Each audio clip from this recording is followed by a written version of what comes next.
Hey guys, here's a quick run through of the Vinyasa when you approach it through your Chaturanga Dandasana, your four-limbed staff pose. It's a position and it's a movement and it's a pose that kind of a lot of the time gets skipped over, and particularly if you're new to yoga, sometimes it's not properly clarified. So given the amount of times that you sometimes take your Vinyasa throughout a class, it's a pose and it's a movement that you want to get right. If you don't get it right, then it might lead to injury, particularly in the wrists, particularly in the shoulders. No one wants that. Also, the amount of times that you're going to take it throughout the class, if you're doing it incorrectly, you might find that the body starts to tire a little bit more than it should do. Focusing on your high plank first, think about spreading the weight evenly across your body rather than dumping it all into the hands and the wrists.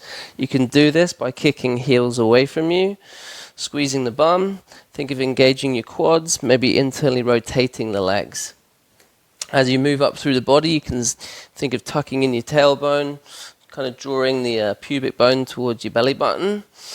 And then think of supporting your shoulders by pushing quite hard with the fingertips, activating the muscles around that area to support them. Gaze slightly forwards, make sure there's some length in your spine. So as you gaze slightly forwards, you can shift the weight of your body forwards too, and then lower yourself down to your Chaturanga Dandasana. So chest going to go down just to elbow height. From there, think of this as a pose in itself. You're going to push forwards, come onto the tops of the feet. Thighs are going to stay off the mat. You can think of pressing the feet down quite hard. You can squeeze the bum, support your lower back. And then as the chest opens up, you can think of the collarbones broadening. You can think about the shoulders stacking on top of elbows, on top of wrists. And then as the gaze is forwards, think of the face being soft. From there, finding the strength to push back, think sucking in the tummy, lifting the hips nice and high as you roll over the toes back to your downward facing dog. So from your downward dog position, you want to take an inhale to gently bring the body forwards to your high plank position. Take an exhale to lower the chest. It's going down just to the elbow height.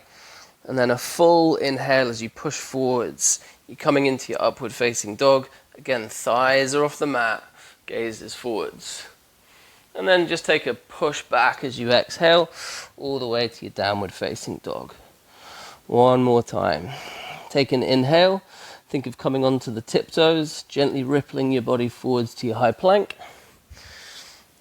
Gazing slightly forwards, exhaling as you lower the chest to elbow height. There's a full inhale as you come forwards, finding your up dog.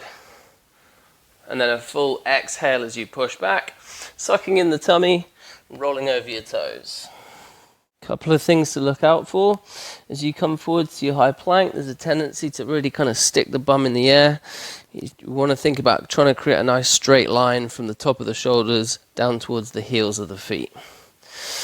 As you lower yourself down into your Chaturanga, there's also a tendency, particularly as the body tires, to kind of open out the elbows to the sides.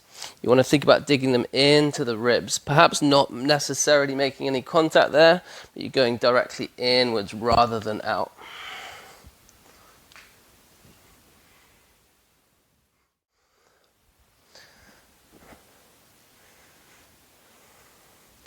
As you come into your upward facing dog, again notice the thighs and the bum and the feet. You want to make sure that all of those areas are active.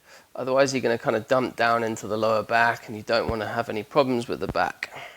The entire Vinyasa movement can bring about lots of different benefits, but ultimately, as you roll through it, you're going to think about strengthening up loads of different areas of the body. You're going to keep your spine in a nice kind of healthy place.